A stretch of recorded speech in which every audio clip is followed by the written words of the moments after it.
telling campfire stories. But listen, okay, it was all going good until Josh decided to do something that put the whole group in danger. It was a dark winter night, and Swidge and Sword and Sodi were in the nether, running around getting those ender pearls. Alright? It was a mission that had to be done. It was dark, it was scary. Well, But Sodi... anybody hearing this? Wait, what is... Oh, it's a dino... No shot, no shot. Get me out, get me out. Oh my gosh, oh my gosh. You had to bring it with you.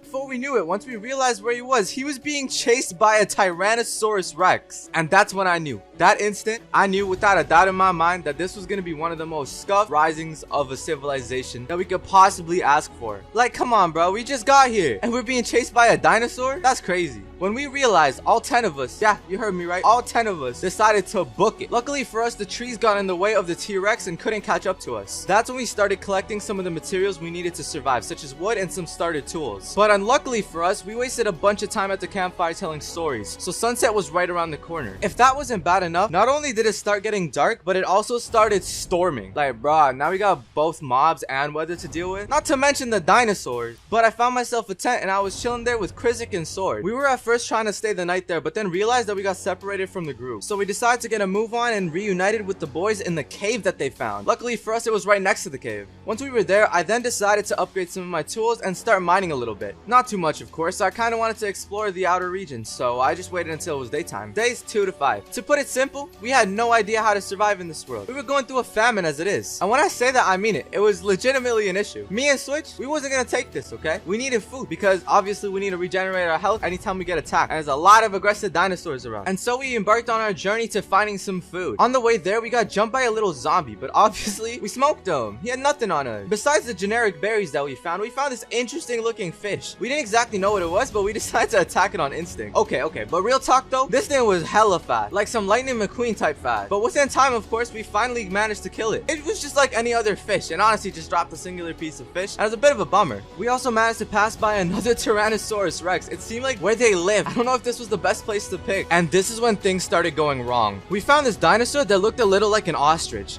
We honestly thought it would drop some meat for us. We could cook it up, you know, easy meal. Nope, that thing was aggressive as heck. And actually, Switch died from it. Where's my body? Oh my god, I saw you like submerge into the water and you were just gone. Where's my body? There I am. My corpse. That thing is evil, dude. I got all my stuff in here though. Let's go. Oh my gosh, that thing is evil. I thought he looked pretty friendly. He did look pretty friendly. Oh my god. That's terrifying. After recollecting his stuff, we decided to camp out at the cave once again. We as a collective decided to get revenge and killed the ostrich-looking dinosaur. I don't know why we thought it was a good idea, but right after we killed the ostrich dinosaur, we decided to fight a T-Rex collectively. To be fair, we did have the numbers on it, but once we started attacking the thing, it started demolishing us. We took a bit of an L, I'm not gonna lie, but we decided to just run back to the cave. Oh, remember that tent that we found in the beginning? Josh decided to loot it and make us all beds, so we all went to sleep. This made things a lot easier, especially if we didn't want to deal with the mobs at night. The next upgrade past stone was iron, so we needed to get ourselves some iron. Me and Krizik, we decided to start mining. Let's just say that I may have forgotten the first rule of Minecraft, which is never dig straight down, because I fell in a lava pit and died. Days 6 to 10. Luckily for us, our bodies drop all the items within a physical body, and I was able to retrieve the items back. After getting them all back, we decided to move away from there because there was honestly no caves around anywhere. In our really sad journey to looking for a cave and finding almost no caves, we find a village. Obviously, the trades were trash, but it did have some food for us, which we were really in need of. And this is where we got ourselves the first ever waystone throughout the entire series. We also had to camp out there during the night because we were being jumped by mobs. Upon leaving the caves, we also get attacked by Mother Nature herself. It was pouring, alright? It was a storm. We just wanted to go back home into our lovely cave and just call it a night, honest. We were soaking wet and also stupidly lost. We figured out how to use the map system of ours, but even so, we were still hella lost. We were kind of struggling to get back to where we were, and we traveled quite a bit. We finally got back to the base, slapped the waystone right in the middle of the cave, and we were honestly just exhausted from the journey we went on. We were at the base while everyone else was taking their own journeys, but Sodi decided to pop back into the cave in full iron and a shield with a sword ready to stab something. It was mental. While we couldn't even find a single cave, this man was stacked. But despite all that, he actually blessed me and Krizik up with a full set of iron armor. So that just comes to show you, not only did he have enough armor for himself, he had enough armor for both me and Krizik, bro. That's ridiculous. This honestly helped us out a ton. When it became daytime, I decided to plant some of the carrots and potatoes that I got from the village. I didn't want some singular food source to be the main food source of ours, and I wanted to, you know, diversify it a bit. We can't keep eating the same thing over and over again. What are we, cavemen? Okay, never mind. I spent most of this time looking through recipes, and eventually it became nighttime, but Switch did manage to come back. Okay, so we've had it pretty rough up until now, as if it couldn't get any worse, but right when we decided to leave the cave to finally get some work done, a tornado decides to hit us.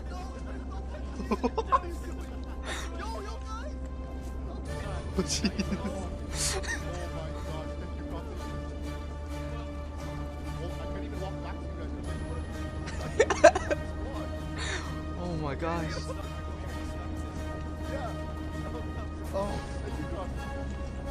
Oh jeez.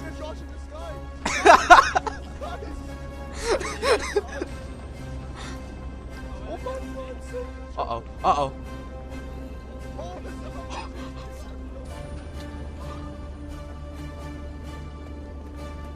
This is not good. This is not good. And in the midst of all of it, Josh gets taken by the tornado. This was not looking good for us, I could tell you that much. After the storm was done, we took a look at the aftermath of what happened, and it was devastating.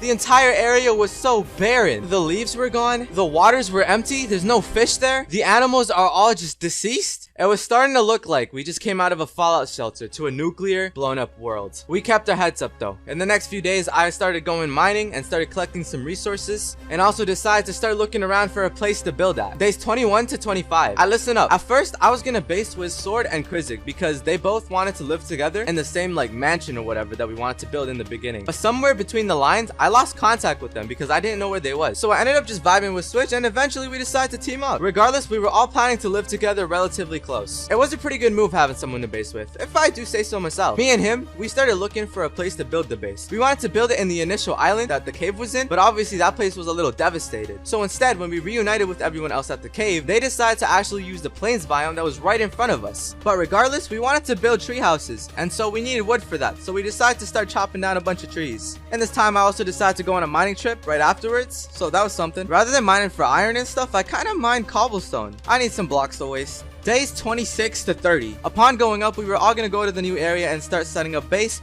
but then we realized there's another storm brewing, so we decided to come right back into the cave and wait that one out as well. Eventually, the storm cleared out and we all went on the move. When going into the new area, we find out that Siren actually captured the first ever dinosaur of the series. Starting a dino zoo at some point. Ooh. This is gonna be our first capture, our first attendee.